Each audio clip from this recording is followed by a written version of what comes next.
Hey everyone, so in this video we're going to do another solved example of solving an ordinary differential equation using an auxiliary equation. This is one of the harder examples that we'll do on this channel, and these are typically like the harder types of questions that you'll get, probably the hardest that you'll get for an auxiliary equation, at least if you're taking like an intro to ODEs course. So let's just jump right into it. You can see that the ODE that we're trying to solve is on the screen right now. And we're looking for the function x of t that satisfies this differential equation. A couple things that you can notice right away. We can see that the right hand side is not 0, so this is a non-homogeneous problem, which means that we'll have to use some sort of forcing function to solve this. We can tell that it is linear. We can tell that the ODE has constant coefficients. So this tells us, if we didn't know that we were supposed to use auxiliary equations, we see it's linear, we see constant coefficients, so there's a good chance that we can use an auxiliary equation to solve this, at least for the homogeneous part, at least. So if you can recall, the solution, x of t, will take the form of the homogeneous part plus the particular solution. So first we can pretty easily solve for this the homogeneous part of this. So this would be, let's just rewrite the ODE here. We've got second derivative plus 2 times the first derivative of the homogeneous part equals 0. Okay, and this is very straightforward. We know how to solve something like this. We can use an auxiliary equation. I'm not going to go over the process of getting the auxiliary equation. I've got 2 or 3 other videos that go into much better detail of this on my channel. So we can jump straight to r squared plus 2r plus 1 equals 0. So this is our auxiliary equation. You can right away see that this is a perfect square. So r plus 1 squared equals 0. You can factor this, which means that r is equal to -1, and we've got one solution here. So we know that the solution to the homogeneous part of this ODE will take the form of a times e to the negative, because we got r is equal to -1, so negative t, plus b times t e to the negative t. Great. And let's just write here that a and b are just some constants, right? So this is the homogeneous part of our solution. Okay, pretty straightforward, pretty easy, nothing that we haven't seen before. So the tricky part is this right-hand side, right? We've got this t times e to the negative t, and that's going to give us a little bit more trouble. So if you remember, when we're solving for this this particular part of the solution, we're making an assumption at first of what it should look like based on what the right-hand side of the ODE that we're trying to solve for looks like. So if it's just a polynomial, then we would create some generic polynomial assumption for the x particular, and that's, I believe, what I did in the first example where we did a forcing function. But in this case, it's not nearly as clear what we're supposed to do here, because we've got some sort of linear function multiplied by an exponential function, and it's just a lot more confusing. So what we can do, let's assume that the particular solution takes the form, and essentially what we do is we'll multiply the most general form of a first degree linear polynomial, which is the t, right? So let's say c times t plus d, and we'll multiply this by that exponential part of that solution. So that we can just do e to the negative t. And typically what we would do, if you remember, we'll take the first derivative of this, we'll take the second derivative of this, and then we'll plug it back into the ODE. We'll try to solve for what these constants are, c and d, that satisfy it so that the particular solution equals the right-hand side of the ODE. But before we go through the trouble of this, let's take a quick look at this, okay? Let's expand what our particular solution looks like, and we'll put it in the form of let's do d times e to the negative t plus c t e to the negative t. All I've done is expand this. But what I want you to notice here is that, look at this, okay? This particular solution is actually the same as our homogeneous solution, right? It's in they're all in the same family here. The homogeneous part, it can't be the particular part, because remember what we're trying to do. If we plugged in the particular solution to the ODE, right, plus xp, we're trying to find some constants c and d such that the right hand side will be t to the t times e to the negative t. But we know that this is not true, right? Because the particular solution is the homogeneous system, is the homogeneous part of the solution. And remember what the homogeneous part means. It means that it equals 0, right? So we know that it's not going to equal t times e to the negative t, because we already know it equals 0, and we don't want that. So essentially what we'll do, we'll start with that basic first guess that we had right there, and we'll just multiply it by the dependent variable. Okay, so let me scroll down a little bit, get some fresh space. Okay, so remember, we guessed that xp was, what did we say? Let me stay consistent. Okay, ct plus d times e to the negative t. So let's multiply this by t. Okay, so this will be our new guess. Ct plus, or ct squared plus dt e times e to the negative t. And one thing that you might notice is that this term right here, so ct squared e to the negative t, this is not in our homogeneous part of the solution, but this side right here, dt times e to the negative t, well, that still repeats in the homogeneous part. So essentially what this will mean is that if we were to carry out and find the first derivative, find the second derivative, and then plug it back into the ODE, we would find that it also equals 0. So what we want here is we want to come up with a particular solution, a guess for the particular solution that is completely unique, and it doesn't have any repeating parts from the homogeneous solution.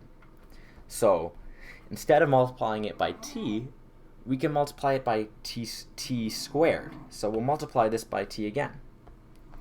And then we'll have something completely different than our homogeneous part of the solution.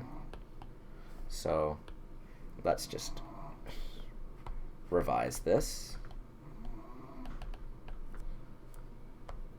So now we've got the particular part of the solution equals ct plus d times e to the negative t, and we'll multiply this all by t squared. So this equals we've got ct cubed plus dt squared times e to the negative t, right? So this is completely unique to the homogeneous part. So now let's carry out and try solving this the same way that we would. So let's take the first derivative and the second derivative of this. Let me move this down a little bit. Perfect, okay. So let's take the first derivative. We've now got, okay, so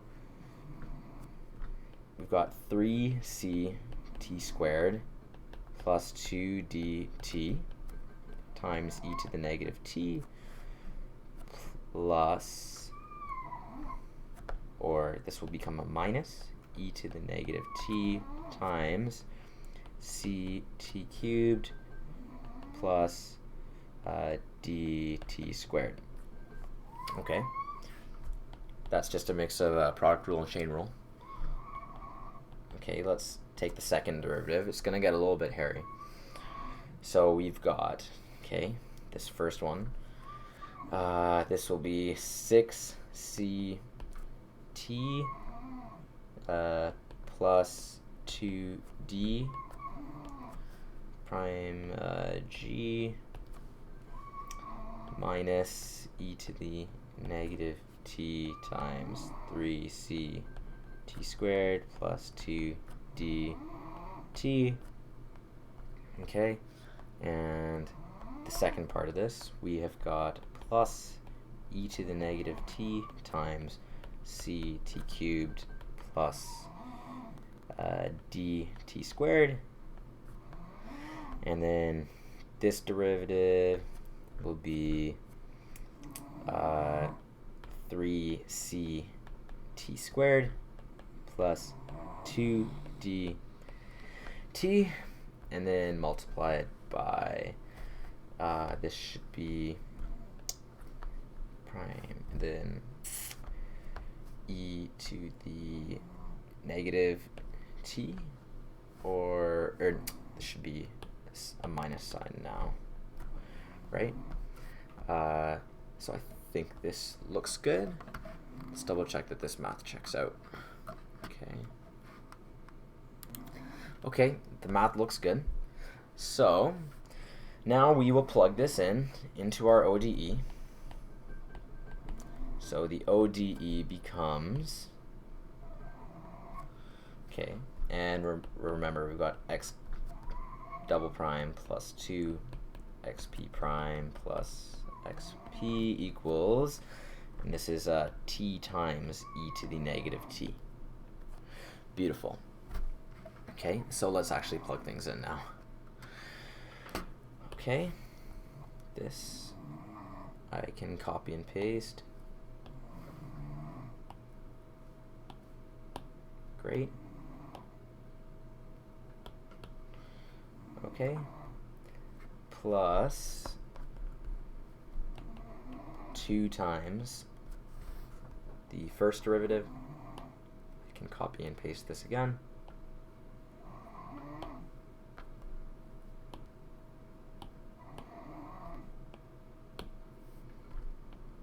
Great. Plus, and then we've got our last term, which is ct cubed plus dt squared times e to the negative t. And this all equals t times e to the negative t. Beautiful. So what we can see here, we've got e to the negative t in all of the terms here. So we can factor it out on, or I mean, you can think about it just for simplicity. We can essentially ignore it, right? We can kind of just cancel them out. Great. Just to make it easier to read for us. And what I want to do now is just kind of organize things by the degree of t. Okay, so I'm going to do that right now. So I just cut and did this for sake of time of the video, and you can see here that the the term with the third degree term, all of our constants cancel out, right? So we've got 2c minus 2c. So this will result in 0. You can see in the second degree term, the same thing happens. We've got minus 6c plus 6c, and we've got 2d minus 2d as well. So this term will also equal 0. We can't say the same for the last two, but this is good. Oh, and we can, remember we crossed out that e to the negative t. Okay, and this is good, right? Because we can come up with two equations from this. We've got two equations and two unknowns, which is perfect, right? That's what we should end up with, because we need two equations to solve for two unknowns. So we can see that the d's cross out in that first degree term. So we're left with 6c is equal to 1. And if you're lost there, all we're doing is equating the coefficients of the left-hand side to the same degree of the coefficients of the right-hand side. Okay, and we've also got a little hidden plus 0 for our 0 degree term for the constants. Right-hand side's got 0, which means that 2d should also equal 0.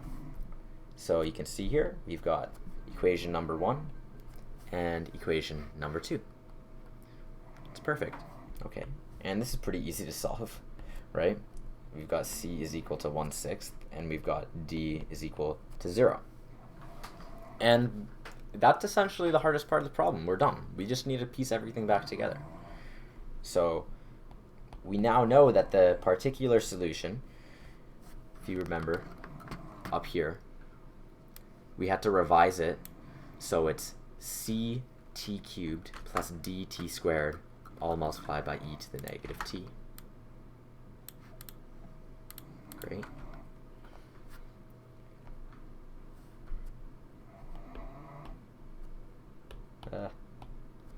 Okay, so this is equal to 1/6 t cubed times e to the negative t.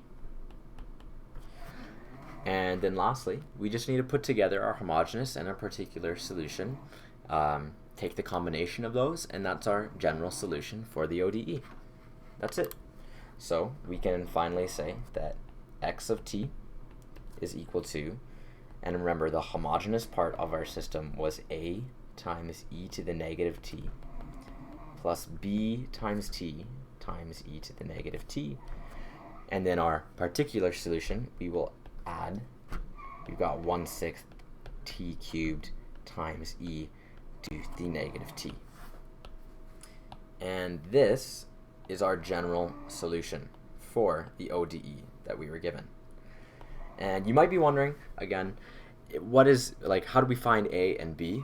Like, why don't we have to solve for those? And the reason that we don't have to solve for those is because we weren't given any initial conditions for the ODE. If we're given initial conditions, all we've got to do is plug in the initial conditions to our general solution, come up with another system of equations, and then solve for A and B from there. But that is pretty much just brute force math and nothing too crazy. Taking derivatives, coming up with systems of equations. So it's not a whole lot of new, like, differential equations content. But this is how you would do a question like where you got like an ugly forcing function and how to find the particular solution. So I hope this was an informative video, and I'll see you guys in the next one.